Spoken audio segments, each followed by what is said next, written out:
Going to be in Hi, this my boat beautiful today. I people. I'm promised you the other inviting day you to go along that the I'm gonna canal catch with this me.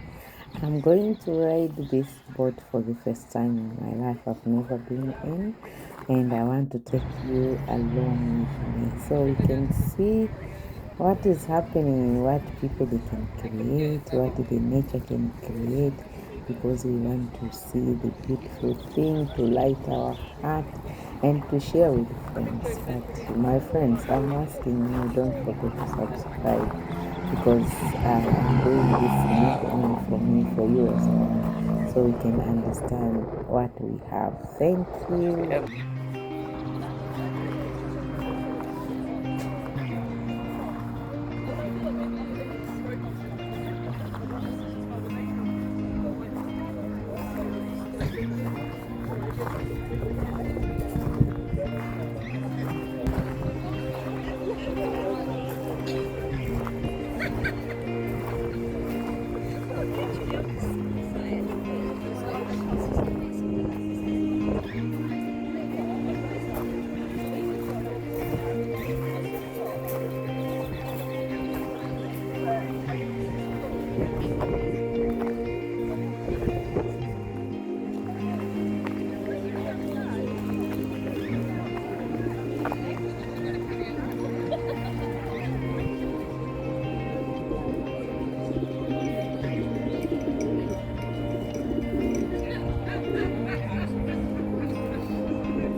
Short trip, and well, I'm telling you, we'd have to reverse all the way back down here because there's nowhere to turn around.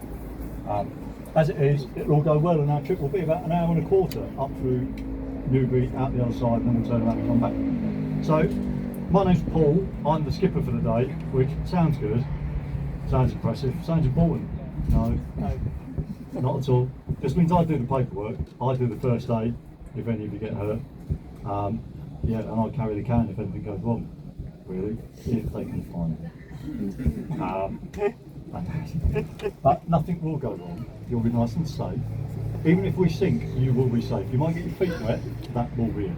Right? This is deep, and this probably comes up to about here.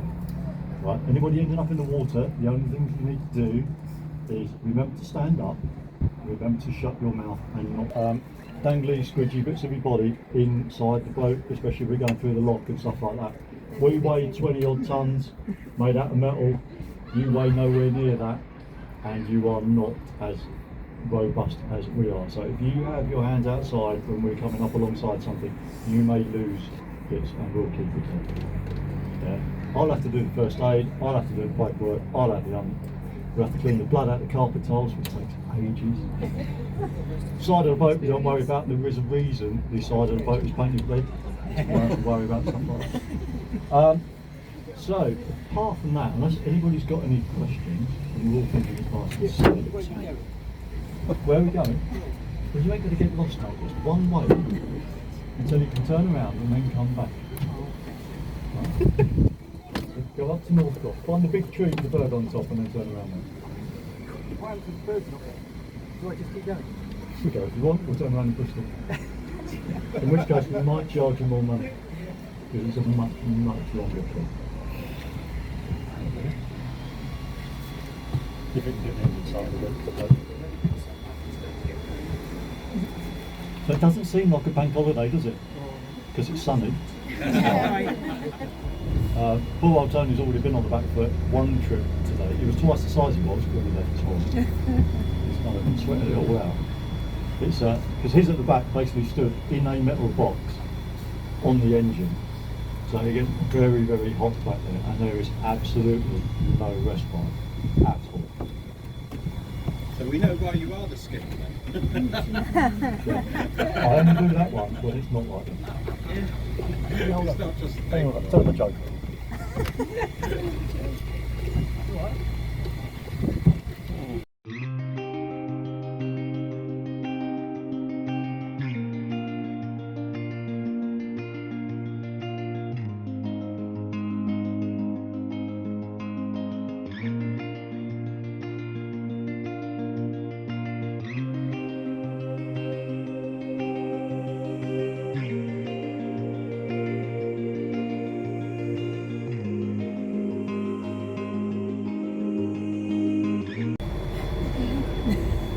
To be honest, I make up a lot of it anyway. There's a lot of it is stuff that doing something that comes out actually slightly lower.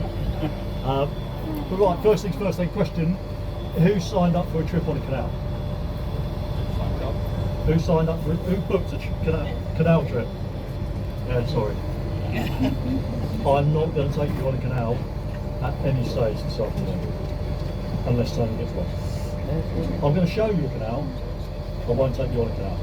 Because at the moment we are on the River Kennet, and we will stay on the River Kennet for the whole trip. It's called the Kennet and Avon Canal, or Kennet and Avon Canal, because of what? Come on, it's an interactive trip, people, otherwise I get really bored. And the level of joystick. It does, it connects the Kennet and the Avon. Yeah, so we'll show you that bit that connects the two. So this bit, from Newbury down to Reading, was the first part of that whole navigation system that goes from the Thames, where it goes into the North Sea, to the end of the Avon, where it sort of like goes in, it sort of like meets up to Severn, it sort of like goes down that way. And it was all put together eventually to save ships having to leave London, go down the Thames, turn right at Kent, go all the way along, turn right again at Cornwall, and then come all the way in, which took days. And was a quite inefficient way of moving stuff. It was also around that time, late 1600s, all the way through the 1700s, when we were probably in a bit of a dispute with the French, just for a change. And they were coming over, there was a bit of piracy in the channel and that sort of thing. So, from Newbury down to Reading, like I said, that was the first bit that opened. So all they've done was they kind of straightened out bits of the river, they widened some other bits, moved the channel somewhat, caused a few issues to the local landowners, because obviously at that time, which was kind of very early 1700s, everything was kind of run by water. You weren't on steam properly or stuff like that. So the reason you get lots of things around sort of like canals known as something mill, this mill, that mill, whatever mill, is because they were all forms of mills, all driven by water, and that's how stuff worked. Yeah, the textiles, the grains, and things like that.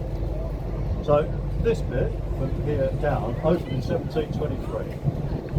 So where you queued up to get on this, if you'd have been there in 1723, you'd have been swimming. Because that car park was Newbury Dock, Newbury Harbour. So you had an entrance here and you had an entrance down that way, going off towards where the KFC is. And the big long low building, which has got the local museum, that was an old kind of like warehouse. So all in front of that was all water as well. So that got opened up then, basically to make it easier to get goods from inland down to London. Because all around here was very much grain and textile, very heavy on that sort of thing. And obviously they then needed to move stuff like coal and that out. So coal would come down north, the planet look north, down into London, come out along the Thames, and then go to Reading, get transferred towards a cart, and then get basically take it all the way along halfway to kind of Bristol or something, because then it was all actually coming from the other side as well. So when they built it, there were issues with the people of Reading.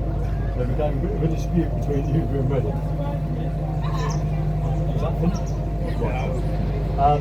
So the people of Reading decided to they didn't decide to be revolted, they decided to revolt. That was the okay. So because Newbury was going to have a port, everything was going to move away from Reading. So lose jobs, lose money.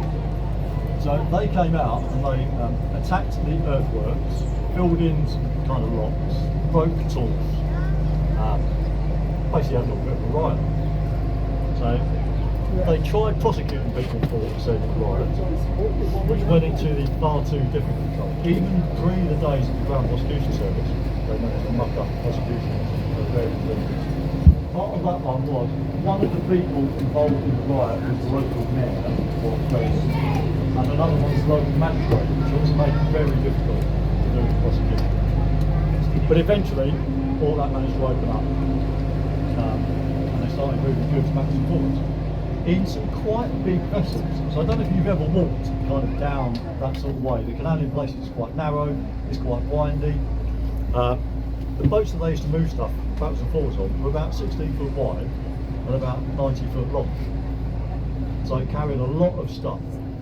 Before they decided they were going to do horses, the idea was to sail them, but that was never going to work. Because I don't know whether anybody's ever sailed, but it's great if the wind's coming anywhere from sort of like about the middle of you backwards. If the wind's coming towards you, you've got to go in a zigzag. Zigzagging something 90 foot long, 16 foot wide down there at any time is not going to work.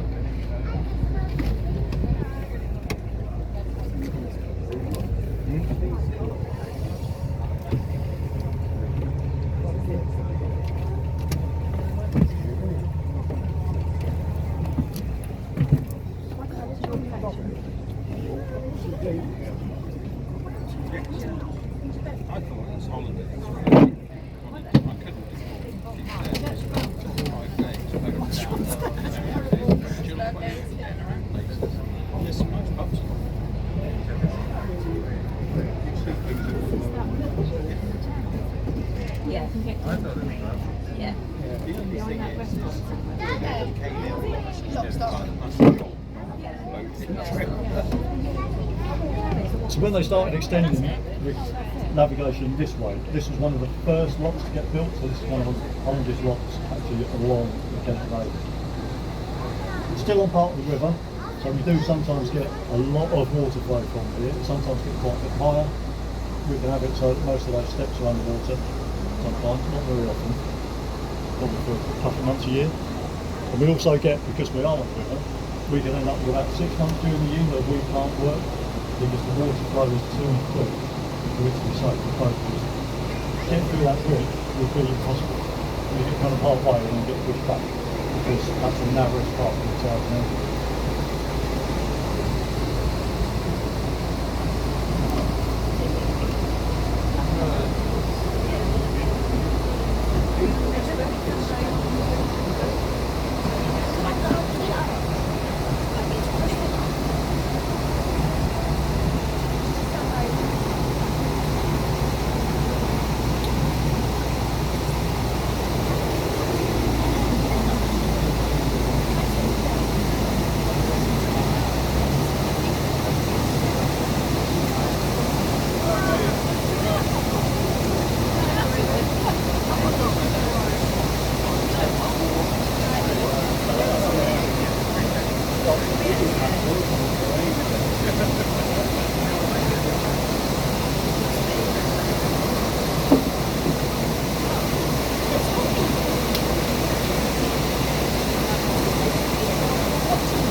So we're now basically in a lift. So Kent Lane Canal is pretty much in two heights. So if you go up that way, you come to a place called Crofton. Anybody ever been to Crofton? So Crofton is the highest point of the canal. So once you go past Crofton, you end up going downhill until you get out to Bristol. And then Crofton this way, downhill until you get all the way down to the Thames. So when they built the canal, because Crofton was right at the summit, they needed to find a way to water back into the canal. Because even though on this way over there, every time we go to the lock, the electric water further down the canal, so you have to keep something up. Otherwise it will slow down. So Crossman, what does they found a natural spring crossman, and they turn that into a water source. So that crossman is like a steam unit spin engine. It's been there for about 100 years. They are the oldest engines of their time in their original position, still doing the original job in the world. Now, this boat is run by all voluntary companies. We've got 6 different boats now in the world. And we pretty much divide our voluntary boats into 2 separate groups. We've got old retirees who got nothing down on boats.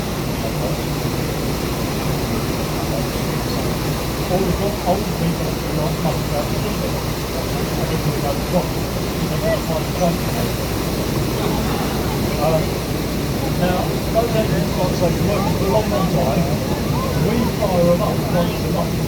So people go to Scotland just to see these things working. Environmentalists do not like it at all. They're still criticise cars. Which is quite expensive. Nothing in that really does. You can have a little truck, you run a bit more for it. Done a huge piece of engineering work to stop it. Put in a couple of fancy new protection companies. Only has to go up there. Congratulations on engineering companies. So all the old stuff wanted to quote quite quickly. So they figured out they couldn't get enough water from the canal to get it out.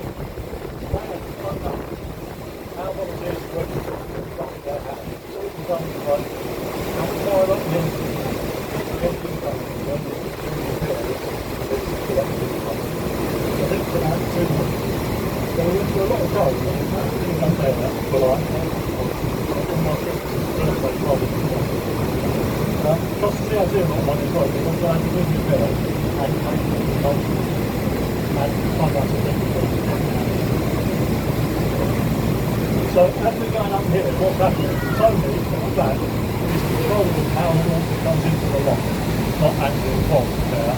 He's telling them to what to do. But in a bit, you'll see on that left-hand gate, you'll see a bit of a square behind where that water's coming in. That will open up and that will be water starting to come in.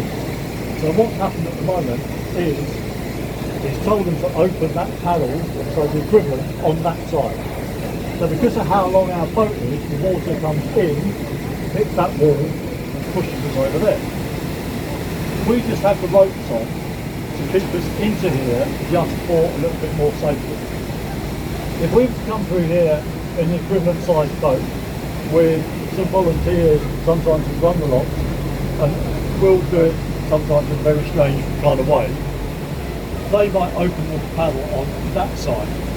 And all that does is it comes over to this side, hits the wall, goes down that side of the boat, and very quickly the boat goes over to that wall with a big bump and leaves a bit of paint around it. At the same time, if I was to come through here in a boat that was 70 odd foot long, and you can get a 72 foot boat through here, so 20 odd foot again, or nearly half of our size again. Sometimes though, if they've got, so you get, there's a big lump of basically rope on the end, that end, and a big lump of rope on this end, which acts as kind of bumpers. So sometimes if they've got big kind of bumpers, you might have to put something in here and go diagonally, and it really the way you can get it in. You can fit 2 boats this size in here quite comfortably.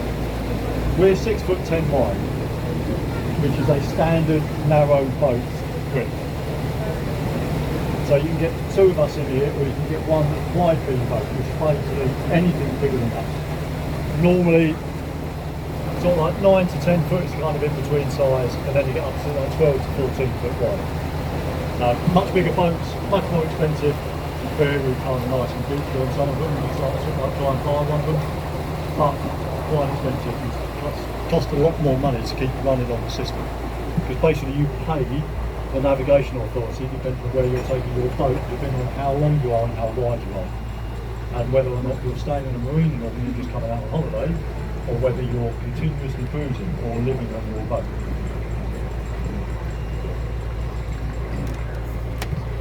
So for those local to here, Has anybody ever heard of the name on that plaque over there before? John Gould? Well, properly later on, but the reason you're sat on this boat taking this trip is basically down to him. So that's why he's got his plaque there. His remains are actually in that secret garden on the other side of that wall. And all that secret garden and all the little bits around here are sort of like run by another set of volunteers. And in fact they'll still be doing some bits at the moment. So when we get up towards where we're going to turn around, there's somebody's garden that is open on that side, on the other side of the towpath, doing a thing that they call community. So about 4 times a year they open their garden up and have people in drinking tea and eating cake and stuff like that. And I think this year's is children in need that they're making money for.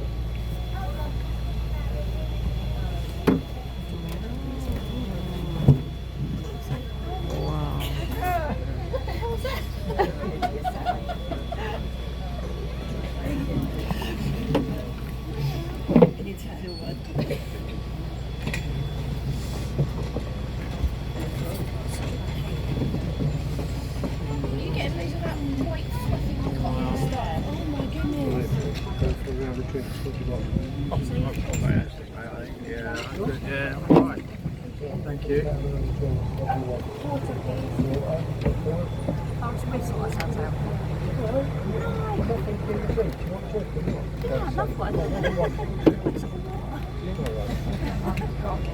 So 2 waters.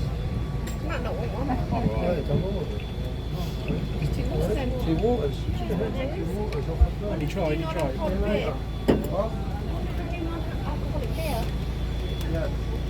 So as we come out of the lock on that side, you'll see a big weir that takes water off down the back of this garden bit over towards the church and then comes back in on that side of the lock. And as we come through the pub, or by the pub, you can see sort of like water coming in from that way. So that's another bit of water that comes off and comes in from here, but also comes in from all the way up by North Drop Leisure Centre, which is actually where we're going to turn around. So that is where the River Kennet comes in, joins the canal and then comes down through town. So there's another weir up there where we turn around that diverts water off behind that way. And there's this one here which diverts stuff off through here. And there's another one by Victoria Park that diverts water off. So all the way down you'll see there's various different weirs, and the reason they're there is just to divert water off, regulate flow, regulate height. And back in the day when some of these were here, these are kind of done up to look like mills. They're not, they're kind of reconstructed ones, but it would have been diverted off to put water out to pour stuff through the mill. So when we come up through the swing bridge, which we'll see in a bit, that's still got some tunnels going underneath, some houses on the side of it that would have been diverting water off. To operate mills, they would have had paddles underneath them. So we're coming up into West Mills, which is kind of one of the oldest bits of Newbury, up towards this swing bridge.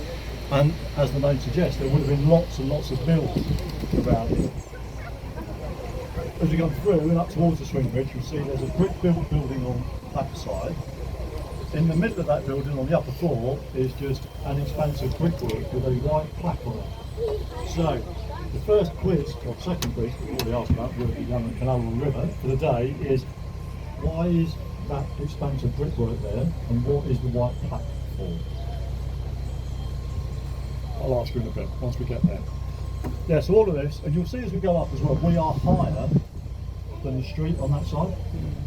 That's because when they turned this bit into a navigation, we built up and put in proper banks to reinforce it, to give it kind of more of a constant level, and to give it sort of like a straighter kind of area to go on. What it does mean is it goes a little bit deeper and it goes a little bit quicker when there's a flow. What has happened in the past, because like I say, even down there, the water level here will go up because we're on a river, is they have got flooded once this was moved and sort of like brought up. So when they've done a little bit of work on some of those houses in the past, what they found out was some of the very old ones, the bottom levels of the house are actually newer than the upper levels of the house because they've been flooded out enough they've had to basically replace all of the building materials. Also around here, this was a very sort of like big part of Newbury's kind of commerce, engineering, that sort of thing. So a person who ran an engineering firm here, he designed one of the first marine engines. and a version of that engine is still in use today as a marine engine cum pump. The same company also launched here one of the first mass-produced commercial lifeboats that were used around the country before the RNLI. And there were, I can't remember how many it is, one of the side streets going off there, there's a little plaque on the wall saying how many breweries there used to be in this area. So apparently Newbury used to have about 30 breweries on its own. Drunkards. That's not bad. I used to live in Kingsclear, and Kingsclear on its own, bear in mind how big Kingsclear is, that had about 14 or 15 at one stage.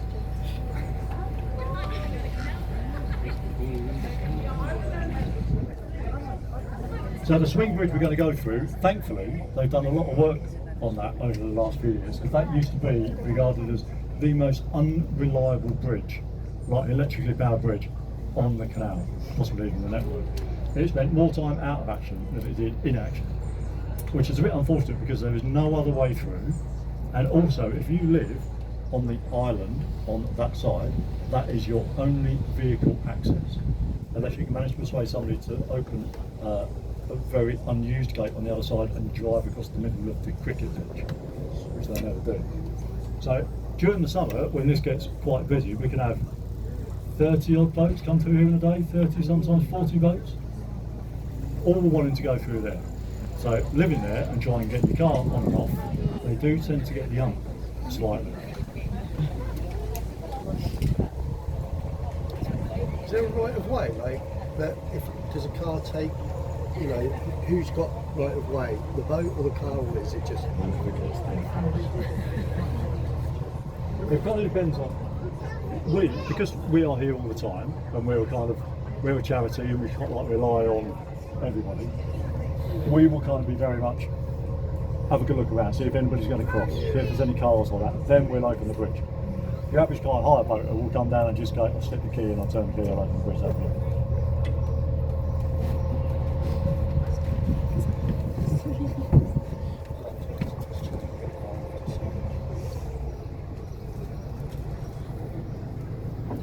Right, so there's the building with the Like your young son that somewhere.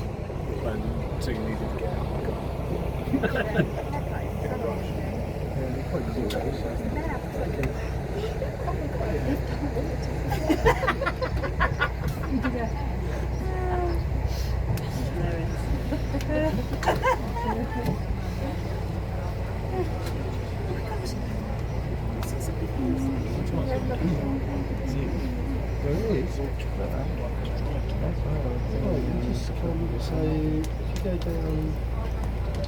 Go towards the Dolphin pub Yeah.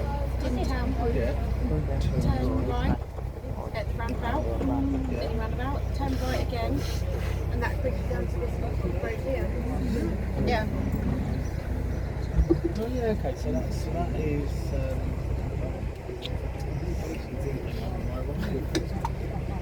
that's the where Botan, like, hang on. Bartholomew, is it Bartholomew Street? Yeah, so where Botan is, Yeah, if you is turn, that, yeah, it's off the back of that, isn't it? So you yeah, go sort of right round the back of Botan. Yeah, it's a little mini roundabout, do it right there. Yeah. That's West End. Yeah, yeah. Yeah. I know, okay. No, yeah, I want to.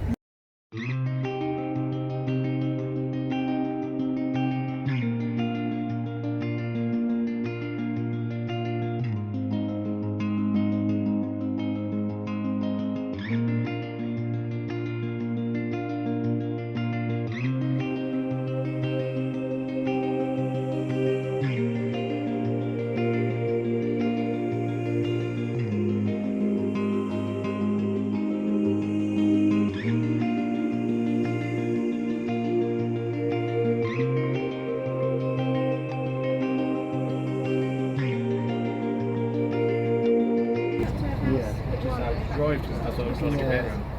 You don't take much to change when you get down that one. If you go the other side, it kind of happens right. Changes there. And then you've got quickly done. Yeah, that's it. We did.